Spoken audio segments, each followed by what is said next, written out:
सबको जय मसीह। एक बार फिर से आप सबको अपने इस वीडियो में मैं आपका स्वागत करता हूं। दोस्तों, इस वीडियो के द्वारा आज हम सीखने वाले हैं क्या जीव जंतु का मांस खाना पाप है। कुछ दिन पहले मुझे एक भाई ने कमेंट्स किया कि जीव जंतु का मारकर खाना, उसके मांसों को खाना पाप है।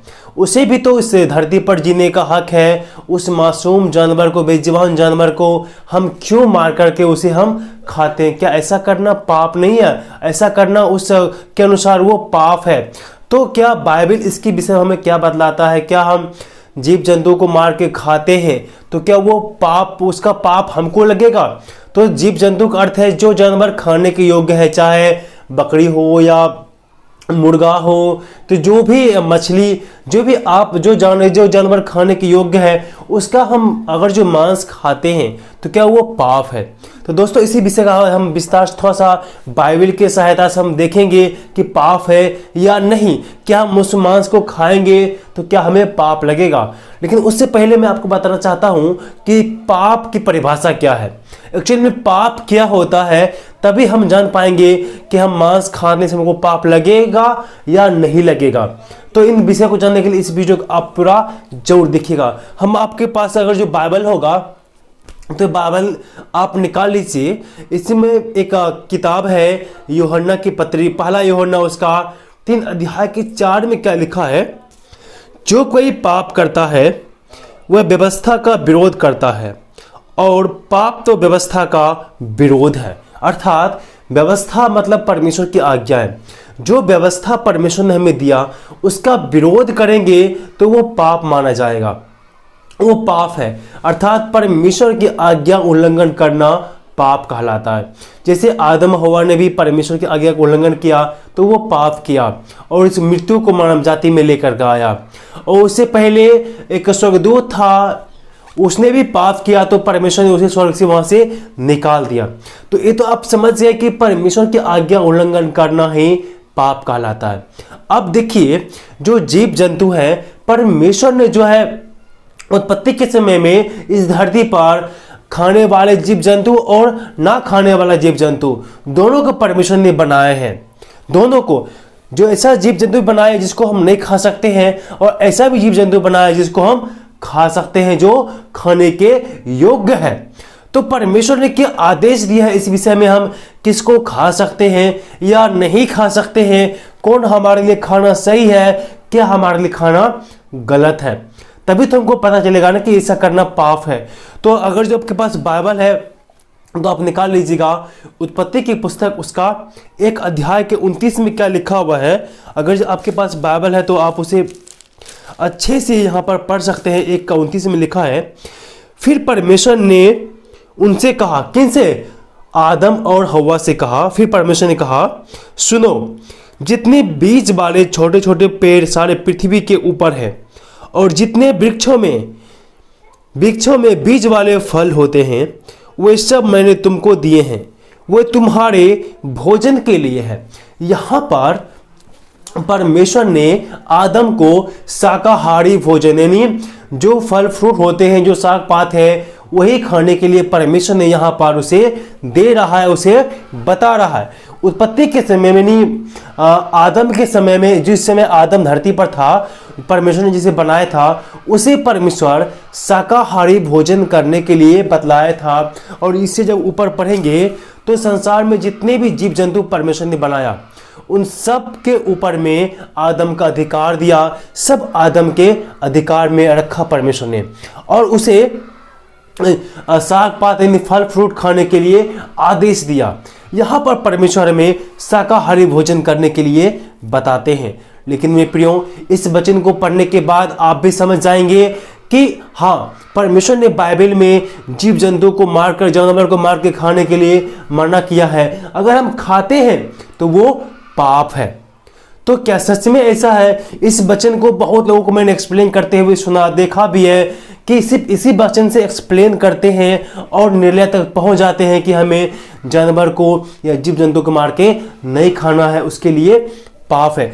2 दिन पहले मैं एक वीडियो देख रहा था, मैं उसका नाम नहीं बतलाऊंगा, वो सत्संग चलाते हैं, तो वो बता रहे थे बाइबल में भी जीव जंतु को मार के खाना पाप माना गया है, परमेश्वर ने उसे मना किया खाने के लिए। लेकिन अगर जो आप बाइबल पढ़ते हैं तो मैं आपको बता दूं कि बाइबल को किसी एक वचन से पढ़कर उसी निर्णय तक ना पहुंचे, उसे आगे पीछे भी पढ़ करके तभी कोई निर्णय तक आप पहुंच सकते हैं। उत्पत्ति के समय में परमेश्वर हमें सिर्फ शाकाहारी भोजन करने के लिए हमें बताया था, लेकिन आगे चल करके जब इसका वंशज आगे बढ़ा, बहुत पाप जब धरती बढ़ने लगा, तो परमेश्वर ने जल प्रलय ला करके पूरे संसार को नष्ट कर दिया था। जलमग्न करके सारी मानव जाति को नष्ट कर दिया था, सिर्फ एक परिवार को छोड़ करके, वो था नूह के परिवार। नूह के परिवार को छोड़ करके नूह पति पत्नी और 3 बेटे और उसकी पत्नियां, उनको छोड़ करके बाकी सब पूरे पृथ्वी पर जितना भी मानव जाति था सबको जल प्रलय ला करके परमेश्वर ने तहस नहस खत्म कर दिया था, क्योंकि पाप बहुत हद तक बढ़ गया था। और जल प्रलय आने का और दूसरा कारण भी है जो मैं आने वाले वीडियो में आपको बतलाऊंगा, ये विषय मेरा अभी नहीं है। तो जब ऐसा क्या हुआ, जो परमेश्वर ने मांस को खाने के लिए कहा, तो जब जल प्रलय हुआ तो लगभग सब कुछ खत्म हो गया और बहुत सारे जानवर को जो नूह के साथ में जो बचाया गया था, और जब नूह को आदेश दिया परमेश्वर ने खाने के लिए, वो क्या दिया यहां पर देखिए, 9 अध्याय का उत्पत्ति 9 अध्याय का 1 वचन से 3। फिर परमेश्वर ने नूह और उनके पुत्रों को आशीष दी और उससे कहा, फूलो फलो और पृथ्वी और बढ़ो और पृथ्वी में भर जाओ। तुम्हारा डर और भय पृथ्वी के सब पशुओं और आकाश के सब पक्षियों और भूमि पर सब रेंगने वाले जंतुओं और समुद्र की सब मछलियों पर बना रहेगा। ये सब तुम्हारे बस में कर दिए जाते हैं, ये सब तुम्हारे बस में कर दिए जाते हैं। जब जल प्रलय खत्म होता है, वो परमेश्वर ने नूह और उनके परिवार को आदेश देता है कि फूलो फलो और पृथ्वी में भर जाओ, ऐसा आशीष देता है। और कहता है धरती पर जितने भी जानवर हैं, चाहे धरती पर रेंगने वाले हो या समुद्री जीव हो, सबके ऊपर में किसका अधिकार दिया? नूह के परिवार को। सारा जानवर को क्या किया? परमेश्वर ने नूह के अधीनता में रख दिया। सब जानवर नूह का डर मानेगा। लेकिन जो इसका जो 9 अध्याय के जो 3वें वचन में परमेश्वर ने क्या कहा उससे, सब चलने वाला जंतु तुम्हारा आहार होंगे। जैसा तुमको हरे हरे छोटे पेड़ दिए थे, वैसे ही अब सब कुछ देता हूं, वैसे ही अब सब कुछ मैं तुझे देता हूं।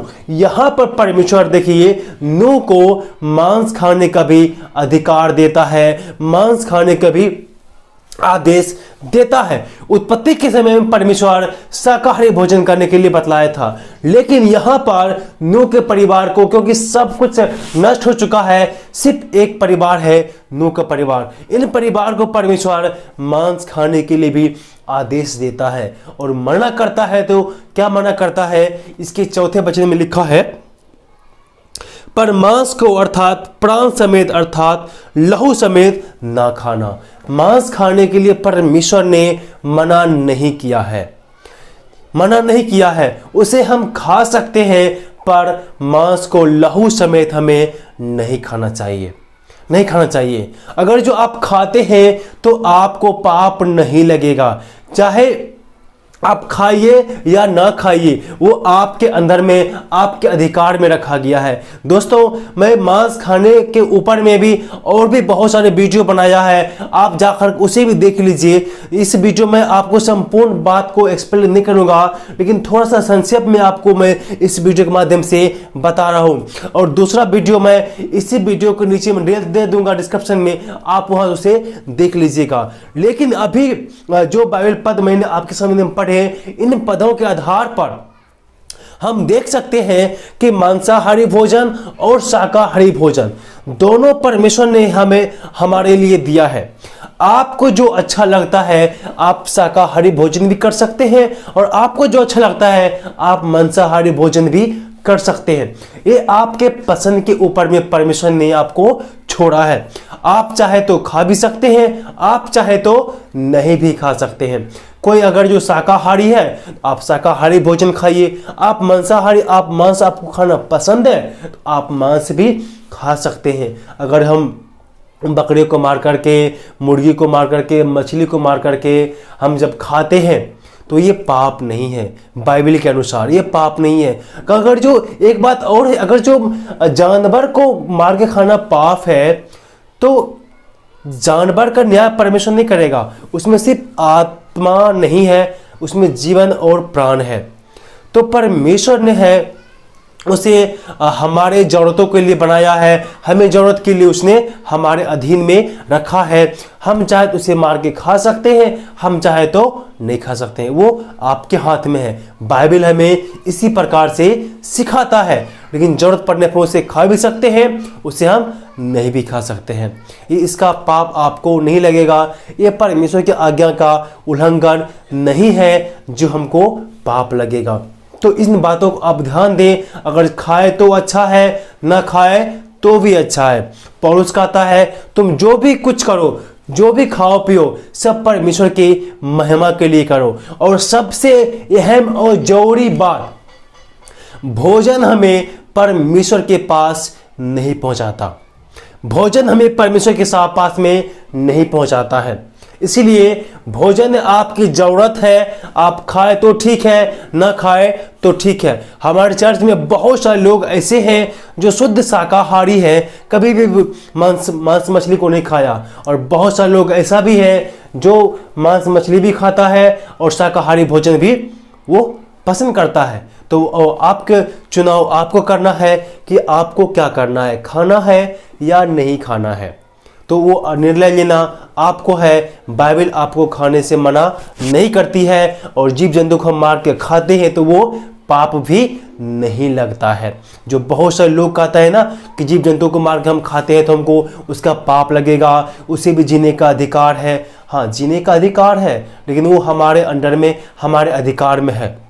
हम चाहे तो उसे मार के खा सकते हैं, हम चाहे तो उसे वो छोड़ सकते हैं, वो आपके अधिकार में है। तो इन वचनों का आप ध्यान दीजिए, आप खाए तो अच्छा, ना खाए तो भी अच्छा। ये था छोटी सी वचन। मैं उम्मीद करता हूँ कि वचन आपको पसंद आया होगा।